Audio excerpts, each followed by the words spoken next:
Okay, today we are going to take a tour of all of the North County coastal communities in one video. I haven't done this before, so I thought it'd be fun. We're going to start up in Oceanside, which we are at right now, and then work all the way down to Del Mar, so we can see what the pros and cons of each of these neighborhoods are and see which one is best for you. So let's go check it out.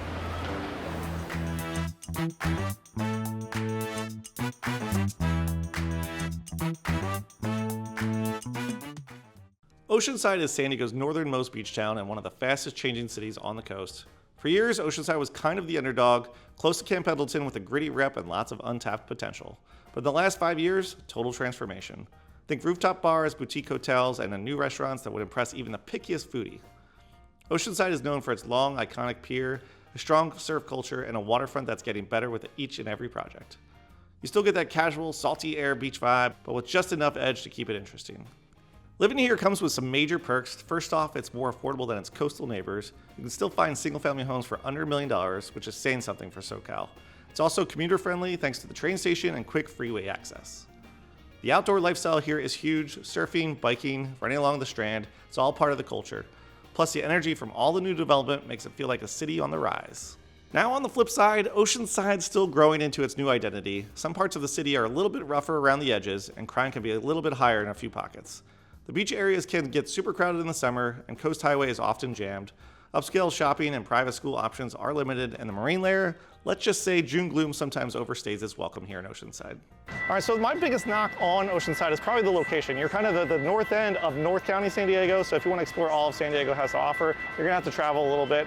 To get downtown San Diego, it'll probably take you about 50 minutes to an hour, give or take, depending on traffic. But the one good thing about it is they do have a train stop right in downtown Oceanside, so you can jump on the train and not even have to get in a car and explore all that San Diego has to offer. Just down the coast is Carlsbad, a polished, family-friendly city that offers a little bit of everything. It's known for its balance, great schools, beautiful beaches, and a business-friendly vibe that attracts both families and tech companies. From Carlsbad Village by the water to the master plan communities inland, there's a wide range of places to live depending on your lifestyle. One of my favorite places to come with my family, actually, probably out of all the North County coastal towns, I think Carlsbad is probably the most family-friendly. Carlsbad has carved out a reputation as a place where families can really settle in. The school district is top-notch, the parks and rec system is extensive, and neighborhoods like Bressi Ranch and La Costa have everything from grocery stores to yoga studios within walking distance. Plus, the beaches here are clean, scenic, and a little less crowded than Encinitas or Oceanside.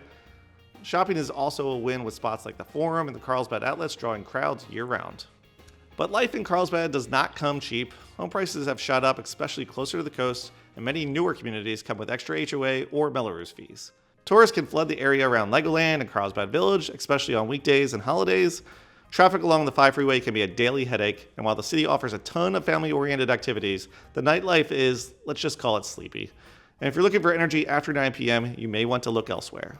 All right, so now we are on to one of my favorites here in the city of Encinitas. So we're right down on the 101 highway here. This has probably one of the best downtowns in all of San Diego, not even just North County. So if you're looking for good nightlife, good restaurants, I think Encinitas probably has the best of all of it right here in downtown Encinitas. It also has some of the most coffee shops you'll ever see in any of the neighborhoods here in San Diego. I think there's a coffee shop pretty much on every single corner along the 101 here, so it's a super cool place to check out.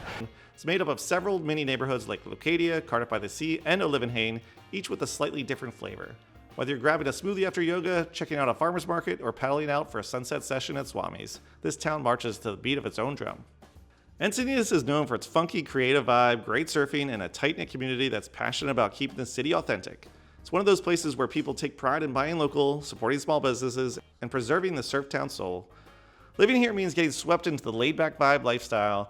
The downtown area is packed with independent shops, farm-to-table restaurants, and a music scene that's quietly awesome.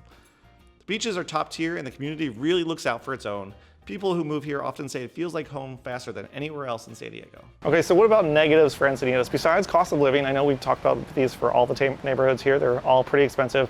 I will say the parking sucks in Encinitas, so if you're down here, especially on the 101, you can drive around here for about a half hour trying to find a parking spot. But like any coastal gem, there is a cost. Homes in Encinitas are expensive and inventory remains low, especially near the water.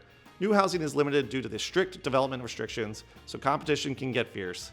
Traffic can also get pretty gnarly on Highway 101, and parking near the beach or downtown is often a scavenger hunt. School quality can also vary quite a bit by different neighborhood, so it's important to check the boundaries before you buy. And if you're not into earthy, eclectic energy, this town might not be for you.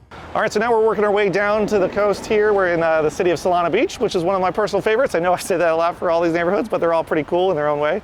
What I like most about this area is it is a little bit smaller. It's only 3.8 square miles, so it's pretty easy to navigate. It doesn't get as touristy as like Del Mar or Encinitas, especially in the summertime for whatever reason. Maybe it's a little smaller. There's not as many like hotels here as either, so maybe it just kind of keeps the tourists away a little bit. So that's kind of a cool feature of it. With a population just over 13,000 and a footprint of just 3.6 square miles, this place feels cozy and carefully curated. Solana Beach is known for its artistic flair and chill vibes. Cedros Avenue is the heart of the community, filled with design shops, local boutiques, art galleries, and the beloved Belly Up music venue. Fletcher Cove provides a beautiful, family-friendly beach that's easy to access and rarely too crowded. One of the best parts about living here is how easy everything feels. You can walk to the beach, grab coffee, check out live music, and even hop on a train, all without getting in your car. It's peaceful, scenic, and full of creative energy. The schools are excellent, and the homes, while pricey, are often stunning. But there are trade-offs, of course. Solana Beach is expensive, and because it's so small, inventory is extremely limited. Homes rarely come on the market here, and when they do, they tend to move pretty fast. The town also lacks some of the retail and dining variety you'll find in nearby cities. If you live close to the train station, noise can also be an issue, and bluff erosion has made beach access a little bit more complicated in certain areas. All right, so let's talk about the cons of living in Solana Beach. So when I was coming up with the idea for this video, I couldn't think of a ton of cons, to be honest, about Solana Beach. I guess my one con I will mention is the access point to the beach is right behind me here at Fletcher Cove. So this is the only access point you'll have, at least easily, to get to the beach here at Solana Beach. So just keep that in mind. There also isn't like a ton of parking over here. So if you're coming over here in the summertime trying to get a parking spot, can be a little challenging, which might be one big reason why we don't have a ton of tourists always in Solana Beach, is because the access to the beach isn't the best. There is a great beach just to the north here, which is technically in Cardiff, called Seaside Beach. That is a great parking lot that we frequent quite a bit. All right, so we are on to our last stop of our tour of the North County Coastal Tour, and I'm really hungry right now, so bear with me. We are in downtown Del Mar. Granted, it's not a huge area. All of Del Mar is only about 2 square miles and about 4,000 residents. So if you're looking for a small town feel, Del Mar is definitely a good place to check out. It's got full of charm, a lot of character down here. It's got some good restaurants, some decent nightlife, but it does get quiet here by 9:30, which a lot of the beach towns do for the most part. But it is one of the most desirable places to live in all of San Diego. Probably the most well-known beach in all of San Diego as well. This is where high-end living meets breathtaking views and where people come to relax, recharge, and enjoy life at a slower, more refined pace. Del Mar is known for its racetrack, its upscale shopping and dining, and some of the most incredible ocean views you'll find anywhere in Southern California.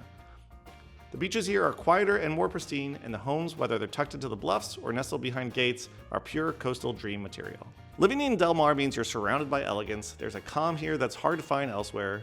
The city is beautifully maintained, and even during peak tourist seasons, it never feels overwhelming. You've got Powerhouse Park for family picnics, beach walks at sunset, and high-end restaurants with unbeatable views. Of course, that lifestyle comes at a price. Del Mar is one of the most expensive places to buy in all of San Diego County. Inventory is always low, and building anything new is tough due to strict zoning and preservation laws. Parking and traffic can get tricky during the fair and racing season, and there's a constant flow of tourists during the summer months. It's also not exactly buzzing with youthful energy. It's peaceful and polished, but that's not ideal for everyone. So there you have it. That's North County Coastal, Oceanside, Carlsbad, Encinitas, Solana Beach, and Del Mar. Each one has its own rhythm, its own lifestyle, and its own story.